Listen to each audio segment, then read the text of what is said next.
खुलुमबाय स्टुडिअ दं आङो राकेश रामसियारि जेब्लानो बिसायख'थिया साखाथिसिनाव फैदों अब्लानो राजखान्थियारि बेजों सोंखारिलायनायनि अनजिमाया बे समाव बांनायनिफ्राय बांबाय थानायखौ नुनो मोनदों।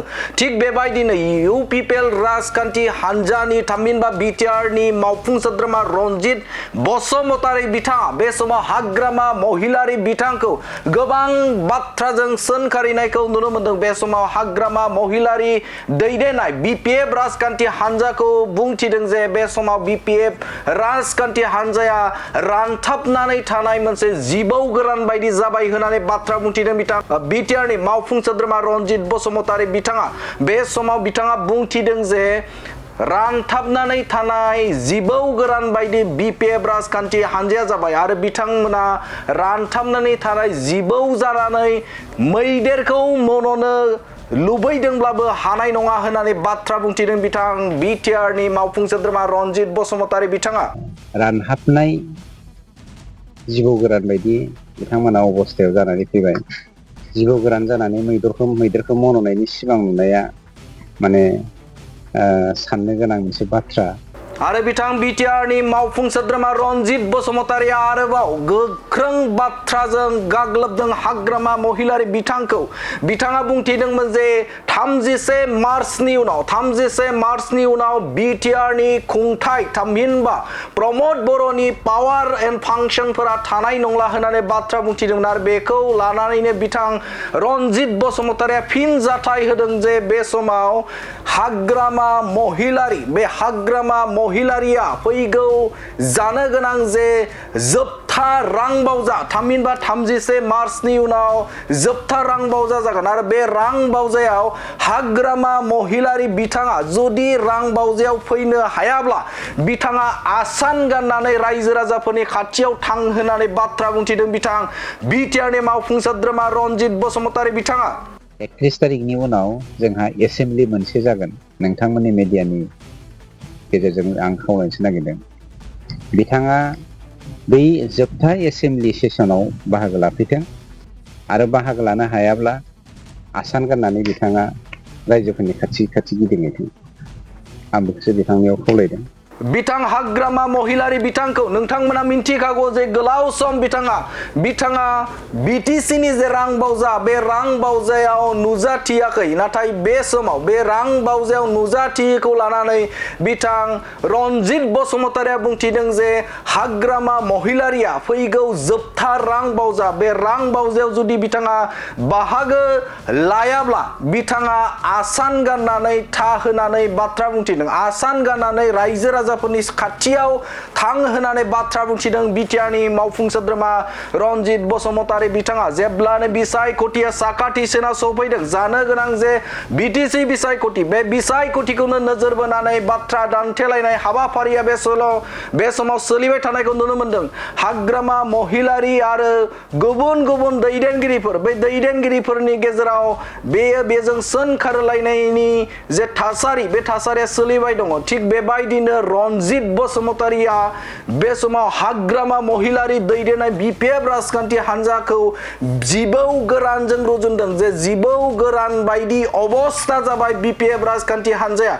बिथांमोना जिबौ गोरान जानानै मैदेरखौ मन'नो जुदि सानदोंब्ला बिथांमोना हाया होननानै बाथ्रा बुंथिदों बिटिआरनि मावफुं सोद्रोमा रनजित बसुमतारी बिथाङा। थारैनो मख'नांगोन जे मोनफानि उनाव मोनफा गोदान बाथ्राजों सोंखारिलायनाय बे सोंखारिनाया सोलिबाय दङ।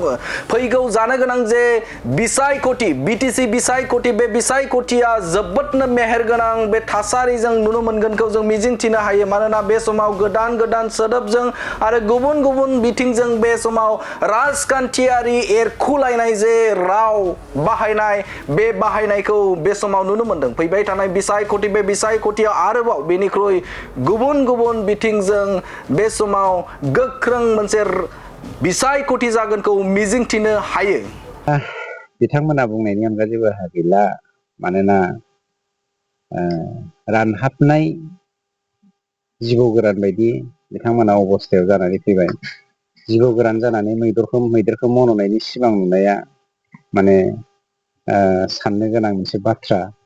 मानोना जाय हाग्रामानि अबस्थाया दिनै लाथिख' जानानै फैबाय बिथाङा जोंखौ गान्दुराजों रुजुदों ना माजों रुजुदों रुजुबाय थाथों 31 तारिखै बिथाङा डेडलाइन होदों आं सानदों 31 तारिखनि उनाव जोंहा एसेम्बलि मोनसे जागोन नोंथांमोननि मिडियानि गेजेरजों आं खावलायनो नागिरदों बिथाङा बै जोबथा एसेम्बलि सेसनाव बाहागो लाफैथों आरो बाहागो लानो हायाब्ला आसान गाननानै बिथाङा रायजोफोरनि खाथि खाथि गिदिंहैथों आं बेखौसो बिथांनियाव खावलायदों बिथांनि अबस्थाया दिनै ओरैबायदि मोनसे गाज्रि अबस्थायाव फैबाय थासारियाव फैबाय माने हाग्रामाया सोर बे जारिमिन जानो थांगासिनो दङ थिग दं 17 बोसोर बिथांनि दिनाव थैनि बाना बोहैदोंमोनब्लाबो बिथांनि गेजेराव बिदा फंबायनि गेजेराव सिथारग्लुंनाय जादोंमोनब्लाबो बिथांनि दिनाव हारिजों हारि दाङाबाजि जादोंब्लाबो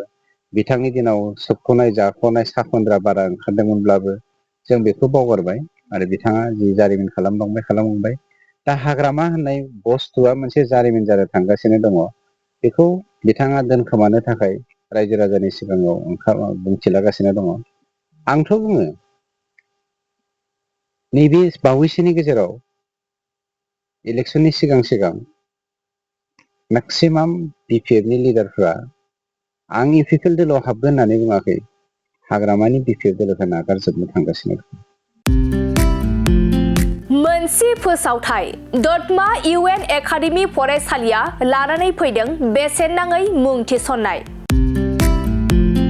दतमा इउएन एकाडेमि फरायसालिया केजि 1 निफ्राय थाखो 8 सिमनि थाखाय बेसेन नाङै मुं थिसननाय लानानै फैदों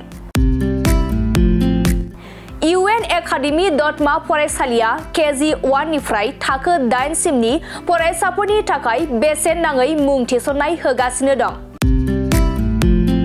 बिथराय आरो फाइलिनि थाखाय फर्म बिलाइनाय आरो मुं थिसननाया सोलिगासिनो दं बे बेसेन नाङै मुं थिसननाया मार्च दाननि 31 अक्ट'आव जोबथा सान आरो हिनजावसा आरो हौवासाफोरनि थाखाय हस्टेलनि फेसिलिटिसबो दं नोंथाङाबो नोंथांनि गथ'खौ दतमा इउएन एकाडेमि फरायसालियाव बेसेन होआजासे मुं थिसननो सानदोंब्ला 31 मार्चनि सिगां मुं थिसननो हागोन नोंथाङा आबुङै मिथिनो थाखाय 7002660387 नङाब्ला 9365913183 नैबे जानबुं नम्बराव कल खालामना खौरां लाहरनो हागोन